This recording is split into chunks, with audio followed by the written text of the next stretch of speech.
قومی پرچم بردار فضائی company Pakistan international air lines PIA ان دنوں ایک قومی بوجھ تصور کی جا رہی ہے۔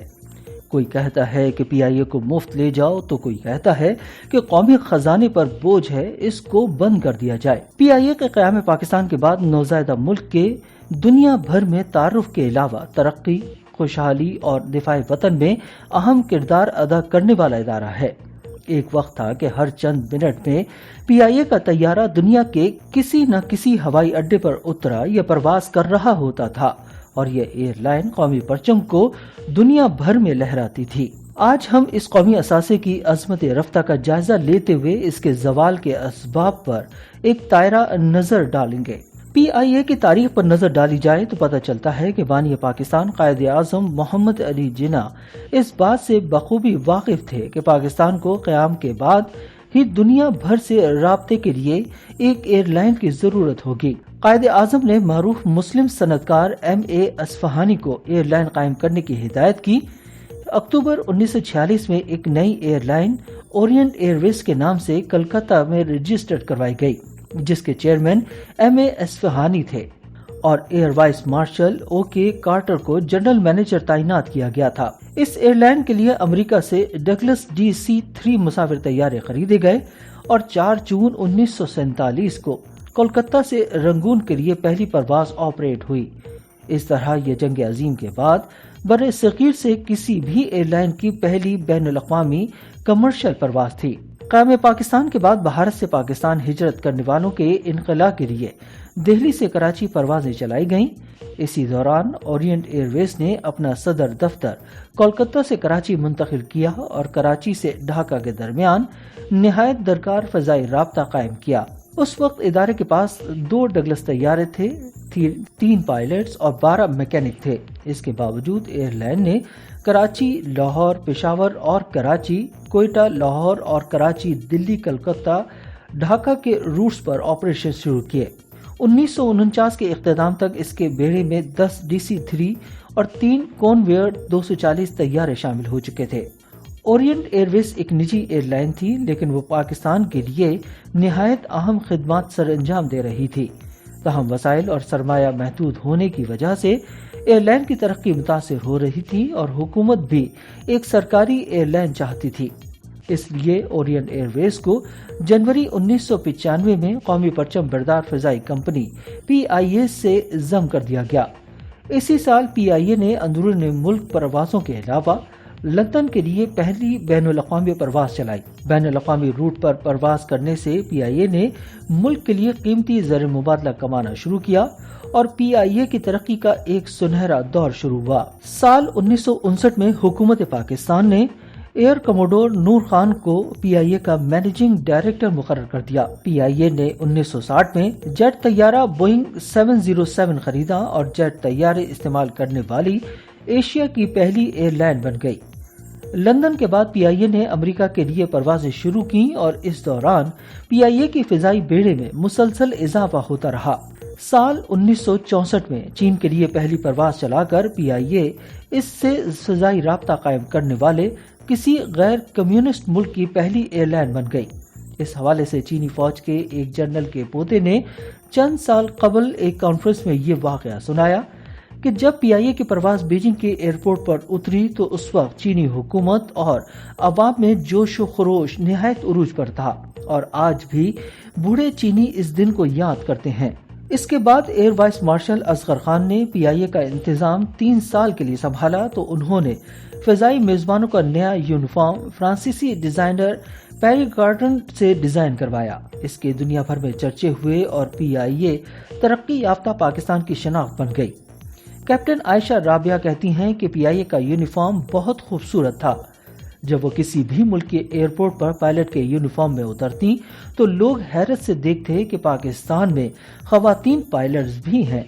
وہ کہتی ہیں کہ PIA کے ذریعے پاکستان کی نمائندگی کرنے میں بہت فخر محسوس ہوتا تھا۔ اس وقت دنیا کی بڑی ایئر لائنز کی پائلٹس کی ابتدائی تربیت PIA نے کی۔ اس حوالے سے PIA کی خاتون پائلٹ کیپٹن عائشہ رابعہ کہتی ہیں کہ PIA نے Emirates airline, Singapore airline, Jordanian airline اور مالٹا ایئر کے پائلٹس کو تربیت دی۔ کراچی ایئرپورٹ کے قریب قائم ہوٹلز سیاحوں سے بھرے رہتے تھے کیونکہ وہ پی آئی اے کے منسلک پروازوں کے ذریعے اپنی منزل پر پہنچنا چاہتے تھے۔ ملکی دفاع میں بھی پی آئی اے نے بہت اہم کارنامے سر انجام دیے ہیں۔ پاک بھارت جنگ 1965 میں پی آئی اے نے وطن کے دفاع میں اہم کردار ادا کیا اور چین سے اہم دفاعی آلات پاکستان منتقل کرنے میں بھرپور کردار ادا کیا۔ اس کے علاوہ پی آئی اے نے ملک کے اسٹریٹجک دفاع میں بھی اپنا کردار ادا کیا۔ پی آئی اے کے شعبہ انجینئرنگ نے اسٹریٹجک دفاعی آلات کی ملک میں تیاری میں بہت زیادہ معاونت کی۔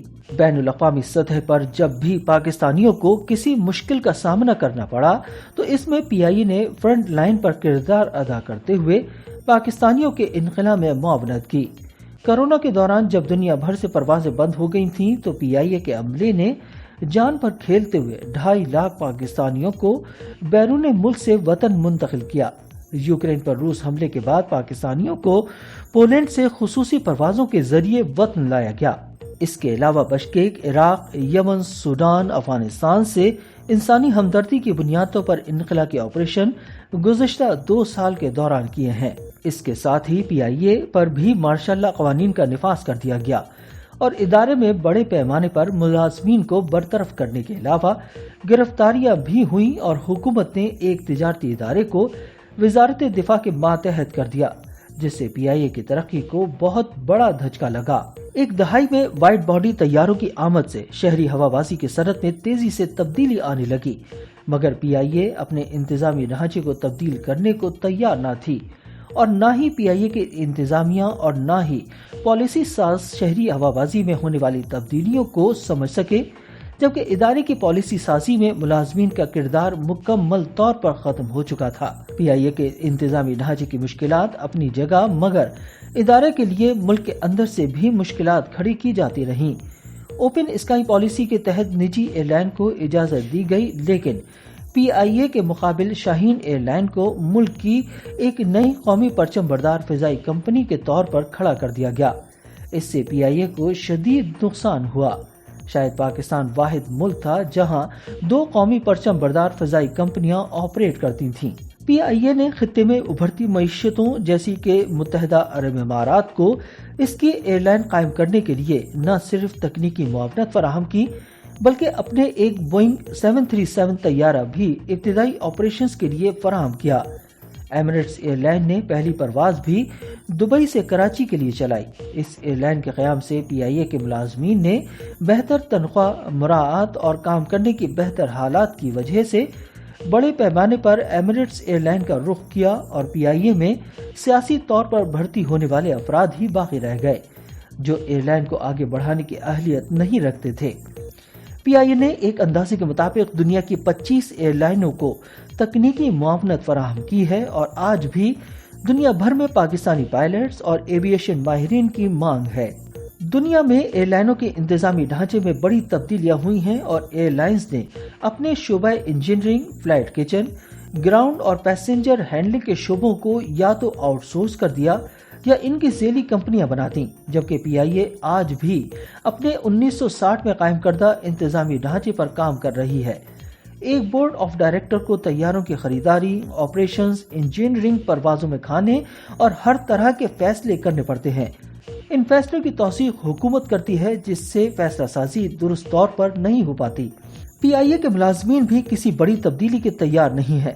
پیپلز پارٹی کے دور میں اعجاز ہارون نے بطور ایم ڈی پی آئی اے ترکش ایئر لائن کے ساتھ کوڈ شیئرنگ کا معاہدہ کیا، جس میں پی آئی اے یورپ کے لیے اپنی پروازوں کو جاری رکھتی ہے اور جن یورپی اور امریکی شہروں کے لیے پروازیں آپریٹ نہیں کر رہی ہے وہاں پی آئی اے کے مسافروں کو سفری سہولت ترکش ایئر لائن فراہم کرتی ہے۔ معاہدے کے تحت پی آئی اے استنبول تک یورپی مسافروں کو لے کر جاتی ہے، جہاں سے ترکش ایئر لائن مسافروں کو ان کی منزل تک پہنچاتی ہے۔ پالپا کے اس احتجاج میں تمام یونینز اور ایسوسی ایشن نے ساتھ دیا تھا۔ اسی طرح پی آئی اے کے ملازمین نے ممکنہ نجکاری کے خلاف 2016 میں احتجاج کرتے ہوئے پی آئی اے کے آپریشنز کو بند کر دیا تھا۔ ماضی قریب میں پی آئی اے کو بحال کرنے کی کوششیں تو کی گئی ہیں، لیکن بزنس پلان پر کامیابی نہیں مل پائی ہے۔ ایکسچینج ریٹ اور ایندھن کی قیمت پر دھچکے لگے اور پاکستان کی کریڈٹ ریٹنگ کم ہو گئی ہے۔ اس کی وجہ سے کوئی بھی پی آئی اے کو لیز پر طیارہ دینے کو تیار نہیں ہے۔ ماضی میں قوم کی شناخت رہنے والی پی آئی اے اب ایک قومی بوجھ ہے۔ یہ فیصلہ پالیسی سازوں کو کرنا ہے کہ آیا وہ پی آئی اے کو نجی شعبے کی مدد سے بحال کرنا چاہتے ہیں یا پھر دیگر ایئر لائنز کی طرح بندش اس کا مقدر ٹھہرے گی۔